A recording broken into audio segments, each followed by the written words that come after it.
ఇవాళ కాంగ్రెస్ పార్టీకి తెలంగాణ రాష్ట్రం అప్పుల పాలైన విషయం తెలుసు. ఎన్నికల ప్రచార సందర్భంగా కాంగ్రెస్ పార్టీ స్పష్టంగా చెప్పింది తెలంగాణ రాష్ట్రం 6 లక్షల కోట్ల అప్పు ఉంది అని చెప్పి కాంగ్రెస్ పార్టీ బీఆర్ఎస్ పార్టీని విమర్శించింది. వాస్తవం ప్రచారం చేసింది.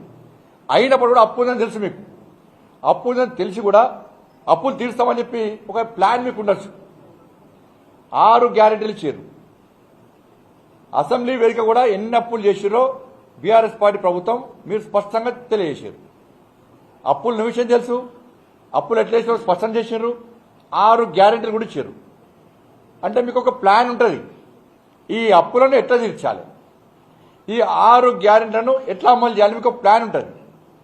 ఆ ప్లాన్ ఏంటి ప్రజలకు చెప్పండి ఫస్ట్. కాంగ్రెస్ పార్టీ మళ్ళా మీరు అసెంబ్లీని వేదికగా చేసుకొని బీఆర్ఎస్ పార్టీ అప్పులు చేసిందని చెప్పి బీఆర్ఎస్ పార్టీని బూచిగా చూపెట్టి మళ్ళా మీరు 5 సంవత్సరాలు టైంపాస్ చేసే ప్రయత్నం దయచేసి చేయదు. అప్పుల విషయం మీకు స్పష్టంగా తెలుసు. మీ ప్లాన్ ఏంది, మీ ప్రణాళిక ఏంది, ఎక్కడి నుంచి నిధులు పట్టుకొస్తారు, సంపదను ఏ విధంగా సృష్టిస్తారు, మీరు 6 గ్యారెంటీలకు నిధులు ఎక్కడి నుంచి తీసుకొస్తారు. అప్పుల ఊపిలో చిక్కున్న తెలంగాణ రాష్ట్రాన్ని ఏ విధంగా కాపాడతారు, ఇంకో ప్లాన్ చెప్పండి ఫస్ట్. తెలంగాణ ప్రజలు ఇలా కన్ఫ్యూజన్లో ఉన్నారు, బాధల్లో కష్టాలు ఉన్నారు. గతంలో ప్రభుత్వం హామీలు ఇచ్చి మొత్తం మా బతుకులు నాశనం చేసింది. ఏ ఒక్క హామీ నెరవేర్చలే. మా ఒక్కొక్కరి పేరు మీద 1,60,000 అప్పు చేసింది. మేము నమ్మి కాంగ్రెస్ పార్టీకి ఓటిస్తాం. కాంగ్రెస్ పార్టీ ఇప్పుడు కూడా ఇంకా స్పష్టం చేస్తలేదు.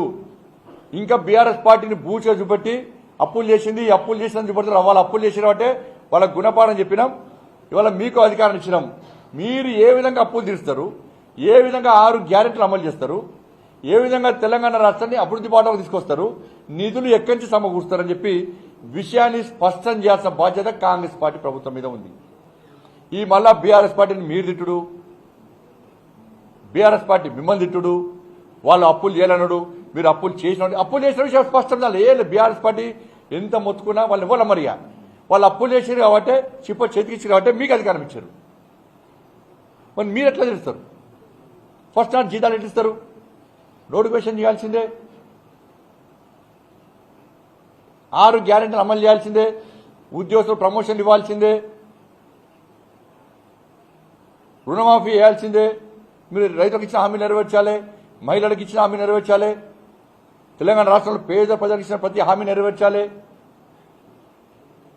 అన్ని సంస్థలను కాపాడాలి, అన్ని సంస్థల సభ్యులకు ఇచ్చిన హామీ నెరవేర్చాలి. కాబట్టి ఎట్లా నెరవేరుస్తారో మీ ప్లాన్ ఏంది, మీ ప్లాన్ ఏదో చెప్పాలి. ఎందుకంటే మళ్ళీ మీకు వాళ్ళు అప్పు లేరు. అప్పుల్లో పోయి మళ్ళీ అప్పుల్లో పోయి అప్పు అడిగితే కాబట్టి ఈ అప్పు అని చెప్పి అది అయిపోయింది. ఇక అప్పులు చేసింది వాస్తవం అయిపోయింది. కాబట్టి మళ్ళీ ఏ విధంగా మీరు తెలంగాణ రాష్ట్ర ప్రజలకు భరోసా నింపడము, పెట్టుబడులు తెలంగాణ రాష్ట్రానికి రావాలంటే కూడా మీ ప్లాన్ చెప్పాలి. ఎస్, తెలంగాణ రాష్ట్రం అప్పుల పాలైంది, మేము తెలంగాణ రాష్ట్రాన్ని ఈ విధంగా కాపాడతాం, మాకు ఈ విధంగా సోర్సెస్ ఉన్నాయి, మాకు మేము నిధులు సమకూర్చుకుంటున్నాం. కాబట్టి పెట్టుబడులకు రండి అని చెప్పించి అనేక కంపెనీలను ఆహ్వానిస్తే వాళ్ళకు నమ్మకము, ఒక భరోసా, ఒక విశ్వాసం కుదురుతుంది. కాబట్టి ఓల్కోలు తిట్టుకునే ప్రయత్నం చేయకుండా ఒక భరోసా, విశ్వాసం కల్పించే విధంగా కాంగ్రెస్ పార్టీ ప్రయత్నం చేయాలని చెప్పి ఇలా భారతీయ జనతా పార్టీ డిమాండ్ చేస్తున్నది.